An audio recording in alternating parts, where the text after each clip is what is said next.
சுந்தரி ஒருத்தி சித்தார கட்டிக்கிட்டு சிங்காரம் பண்ணிக்கிட்டு பத்தாப்பு சுந்தரி ஒருத்தி மயிலாக வந்தாளா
அதுக்கு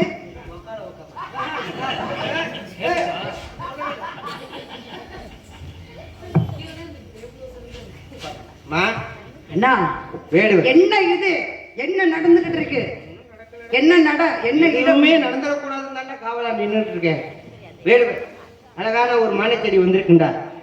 ஓடி வந்த மான் உள்ளே புகுந்து விட்டது என்று அவருடைய வாதம். மான் இங்கு வரவில்லை என்று என்னுடைய வாதம். ஆனா வேடுவர் பிடிவாதம் பண்ணிக்கிட்டு இருக்கார். மானை பிடிச்சே தீரணும். முடிச்சுட்டு தானே இருக்கிறாரு.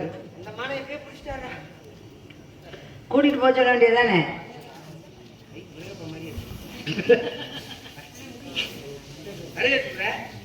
எப்படிதான் கொடுக்கறது? உனக்கு தெரியாததானே? தெரியாது. அம்மா ஒரு தடவை கொடு. உண்மையிலே நிறைய விஷயங்கள் எனக்கு தெரியுது. சொல்லிக் கொடு. சொன்னாங்க அண்ணன் சொல்லி கொடுத்து நீ இப்படி போய் செய்ய.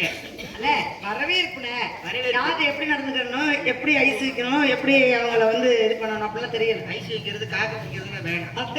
போல வரவேற்பு கொடு. அப்படியா? கொடுத்துடவா? வருக வருக. வணக்கத்திற்கிறவன் வேடுவரை வருக வருக. குறிஞ்சிட தலைமை நம்பியின் மகளான வள்ளியின் வணக்கம். எவ்வளவு கஷ்டப்பட்டு நான் வரவேற்பு கொடுத்துருக்கேன்.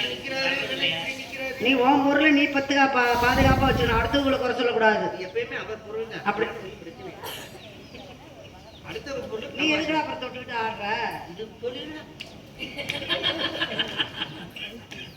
எனக்கு 5 ரூபாய்க்கு பிரபலியத்தை கப்பா இந்த பல்ல வச்சு வரைச்சு நிறுத்துதான் என் வாய் என்ன.